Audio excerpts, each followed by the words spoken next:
سايبها تسد في شعرك كده ليه؟ والله العظيم يا علي ما عملت حاجه. يا زباله يا واطيه يا سفله. والله يا علي ما عملت حاجه. وانت يابا واقف كده بتتفرج؟ والله العظيم يا علي ما عملت حاجه والله. ليه يا بنت بتعمل ليه كده؟ هتقطع شعرك. والله العظيم انا كنت واقفه عادي، اختك اللي مسكت ايده وقامت حطها على شعرها من غير ما اعمل حاجه. بتكدبي حرام عليكي. ما تتكلميش خالص. ايه اللي حصل؟ ايه اللي حصل؟ معرفش يا اخويا، انا كنت بكنس ولقيتها مره واحده راحت جايبه لي من شعري. والله يا علي كلب يا زباله يا واطيه. وانت صغيره جيبيها تحت رجلك. والله يا علي والله ولد يا يا علي. علي يا ابني. ايه اللي حصل يابا؟ انا كنت جوه هنا وبصيت لقيت الاسواق ولقيتها عملت تقطع في شعرها. والله يا علي ما حصل. والله العظيم الاثنين بيكذبوا، اقسم بالله انا ما عملت كده. انا يا بنت اكذب عليك. والله يا علي والله. قول على بره. والله يا علي اسمع. امشي. اسمعني ما حصلش حاجه. ايه ده؟ هو احنا عايشين فين هنا؟ وانت يابا ما جبتش عصا وكسرتها على دماغها ليه؟ انا لحقت يا ابني، انا لحقت احوش عنها. وانت لسانك طول كده في البيت ولحد كده البنت ماسكاك عماله تمرمغ فيكي. يا اخويا ما قدرتش عليها. يا بنت افهمي، انت اختي من دمي، لكن دي اللي يحكمني ورقه. فاهمه ولا مش فاهمه؟ ولا انت مش عارفه؟ عارفه يا اخويا، بس ما كنتش حابه اخرب بيتك. يا شيخ هيتخرب ولا يتحرق ولا يولع بجاز وسخ. انت ازاي تسكتي لها لما جبتك من شعرك ما غرتيش في رجلها ضرب ليه ونزلتها على الارض كده ودفنتها مكانها؟ دي مش اول مره يا اخويا حتى اسال بابا، بس بابا اللي كان بيمنعني اتكلم. كتير يا ابني معاها كتير، حتى كانت ساعات تقعد تاكل تحوش من قدامها الاكل. قسما بالله لعلمها الادب. صبركم بس عليا. ايه رايك بقى يا بابا؟ كده تمام يا بنت. نفذت كل اللي انت قلت لي عليه بالحرف الواحد. ايوه الاشكال اللي زي دي ملهاش وعاد معانا هنا. عندك حق فعلا يا بابا، بس يا رب بس علي ما يحنش ويروح يجيبها لنا تاني. ايوه ازاي بعد اللي عمله ده؟ عملت وشاف كده بعينيه. صح يا بابا، انا هدخل بقى عشان ارن على خالتي واقول لها. بقول لك ايه؟ ايه يا بابا؟ الاكل اللي كان جايباه ما تسويه لنا كده، خلينا ناكل كده ونتبسط. من عينيا يا بابا، هدخل اعمل لك الاكل. يا عبدو الحقني يا عبدو. ايه ده انت بتعيطي؟ علي عبدو مسكني ضربني والله العظيم انا ما عملت ضربك اي ازاي حاجه. البهيم ده؟ يعني ايه ضربك؟ انت مربي اختك صح؟ ايوه مربي اختي طبعا وعارف اخلاقك. انت ترضى او تصدق ان انا ممكن اضرب اخته؟ تضرب اخته ليه يعني؟ مش فاهم. ما اعرفش، انا كنت واقفه عادي. طب اهدي ما تبكيش، اهدي. انا كنت واقفه عادي وهي كانت واقفه قدامي، واول ما الباب فتح وعلي كان جاي، انا كنت مستنيه قدام الباب، قامت ماسكه ايديا وقامت حطاها في شعرها وقامت فضلت تصوت وركعت تحت رجلي هنا وتصوت وفجاه لقيت ابوه قام جاي جري ويقول له حرام عليك يا بنتي انت بتعملي فيها كده ليه؟ قلت له والله يا حاج انا ما عملت حاجه. ايه الكلام اللي انت بتقوليه ده؟ والله العظيم ده يا عبد الله حصل وعلي صدق. يعني ايه ده اللي حصل؟ مش فاهم حاجه. علي مسكني هي ضربني علقه موت. عملت يعني ان انت بتضربيها ولا ايه؟ مش فاهم. اتبلت عليا وانا والله ما عملت حاجه يا عبدو. يا بنتي لا اله الا الله. طب هي ازاي تعمل حاجه زي كده او ليه اصلا؟ ما اعرفش والله. طب انت في ما بينك انت وهي مشكله ولا حاجه؟ لا امال ليه تعمل كده؟ طب يا شمس مش عارفه. طب انت زعلتيها في حاجه طب وانت مش واخده بالك؟ لا ما هو علي دلوقتي معذور. علي مش فاهم اللي حصل ده، لو اللي انت بتحكيه ده صح يعني. والله العظيم يا عبدو انت كمان انت بتشك فيا. مش بشك فيكي بس يعني ايه اللي هيخليها ان هي تعمل كده يعني يا شمس؟ مش فاهم. عارف. طب خلاص لعله خير. عايزك بس تهدي كده وترتاحي وانا هعرف هي عملت لي كده. بس برضه ما تزعليش من علي معذور. انت بتقول ان هو داخل من الباب يعني شافك وانت بتضربيها، فطبيعي ان هو ياخد رد الفعل ده. بس في هنا نقطه مهمه. انت بتقولي ان ابوها كمان جه وبقول لك انت بتعملي ليه كده. ماشي انا اعرف كل حاجه.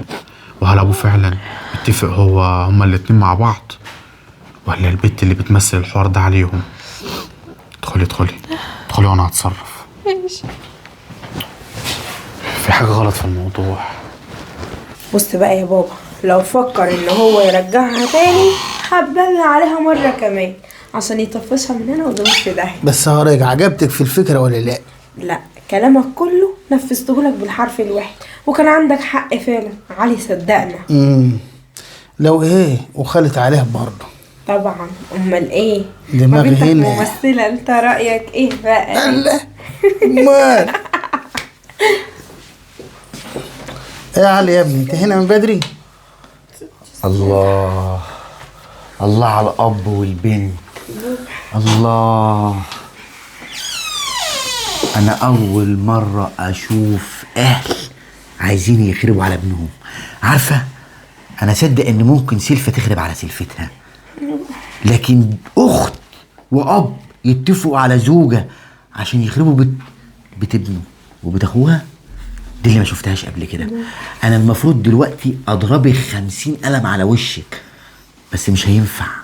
ابويا اللي رباني واقف، لكن العيبه لو تيجي من الصغير سهله، لكن العيبه لما تيجي من الكبير اللي المفروض هو قدوه افتخر بيه وامشي على مبدأه يعمل كده. يا اخي الدنيا دي غريبه. طب البت الغلبانه دي عملت فيكوا ايه؟ دي بطيبه كانت مشغلاني خدامه عندها يا علي. تشغلك انت؟ ده انت لسانك مطرحه يا بت، ده انت محدش ده انا ما اقدركيش. هي هتقدرك؟ ده انا قعدت طول الليل افكر ازاي دي ضربت اختي. لا مستحيل، فعلا غلط. طب البت جالها قوه لوحدها كده وعملت معاكي كده اخر ما زهقت منك؟ لو كمان ما كانش بترضى تحط لنا اكل. لا وانت كل ده يابا ما حصلش. سيبك من التبليه دي، انا عارف ان انتوا بتتبلوا عليها بعد واحنا هنتبلى عليها. سؤال واحد مفيش غيره. اقف جنبي هنا اهو.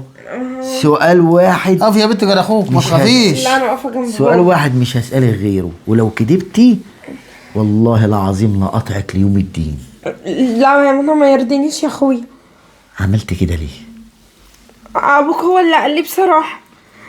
انا يا بنتي لسه يابا هتكذب؟ قول يابا ايه اللي حصل؟ بصراحة ربنا يا ابني بقى، انا اقول لك الحقيقة، من ساعة ما اتجوزتك وخدتك مننا واحنا مش عارفين نقعد معاك ولا نحس حتى بطعم العيشة يا ابني. دي حقيقه فعلا يا اخويا. يعني يابا من الاخر احنا كنا غيرانين عليك منها. ومن الاخر انا ما اقدرش استغنى عنك. عارف يابا، انتوا عارفين انا بحبكم قد ايه، وماليش حد في الدنيا غيركم. وامي من بعد ما توفت انت اللي ربيتنا وشقيت علينا. انا ما انكرش ده انا كنت زعلان وانا بكلمك بالطريقه دي، بس يابا الدنيا مش كده. الامور ما تتحلش يا جدعان بالشكل ده. تعالوا اتكلموا معايا وانا قاعد في البيت. ده انا اتجوزت وقعدت معاكم عشان ما ابقاش بعيد عنكم. ليه احنا بتعملوا كده؟ غلطانين يا بابا، واعترف بغلطنا بقى. انا غلطانه ومستعده اتاسف لها وترجعها. لا بس انا كنت اسمعي، كبرنا هو اللي يحل الموضوع، عشان لما تيجي من الكبير هم يقدروا يسامحوك. ماشي يا ابني. روح يابا. هعمل كده. روح يابا، وعشان خاطر اخوكي ما تبقاش تعمل حاجه زي كده تاني. حاضر يا اخويا، حقك. السلام عليكم. عليكم السلام. نعم. عاوز اتكلم معاكي كلمتين. اتفضل اتكلم. اتفضل. ازيك يا عبد اهلا وسهلا يا عامل حاج. ايه؟ اهلا وسهلا. والله يا ابني انا جاي بصراحة ربنا محروق ومكسوف جدا من نفسي.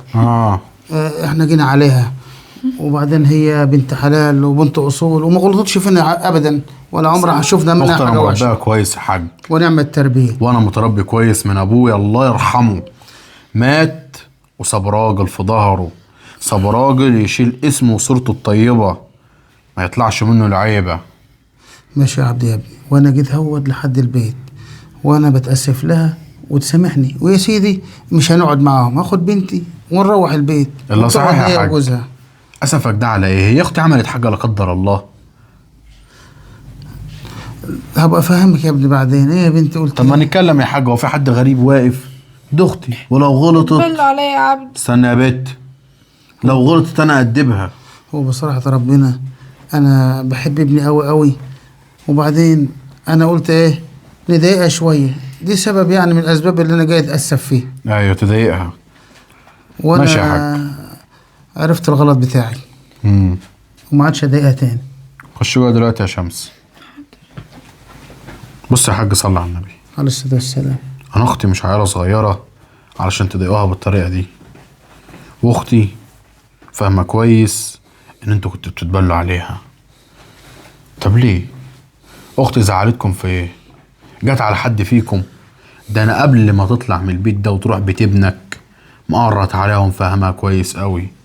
انت ابوكي مات بس لك اب تاني تخلي بالك منه، وندى تبقى زيها زي اختك، انت وحيدة بس خلاص الدنيا بعتتلك اخت، يعني انت شايلها فوق دماغها، وبنتك شايلها برضه فوق دماغها. غلطت فيه بقى اخت عشان تعملوا فيها كده؟ والله يا ابني بقى اختك كويسه ومحترمه وبنت ناس ومش هنلاقي احسن منها، وبعدين احنا اللي اتصرفنا التصرف الغبي كده وعملنا اللي عملنا. قلت للبنت تتبلى عليها اللي هي شدتها من شعرها او ضربتها او عملتها معامله وحشه عشان جوزها يتكلم معاها. دي النتيجه اللي حصلت يعني. بس انا غلطت والله يا ابني، حقك عليا. لا يا حاج، ما فيش حقه على حاجه. عيب برضه لما تبقى راجل كبير وتقول لي برضه يعني شاب من دور ابنك حقك عليا. انا ما اقبلهاش على ابويا وما اقبلهاش عليك برضه، لان انت راجل نسيبي واحترمك. بس عامه يا حاج معلش، سيب اختي قاعده معايا في البيت كده كام يوم، وان شاء الله لما بالها كده يهدى هبقى اجيبها لحد عندك.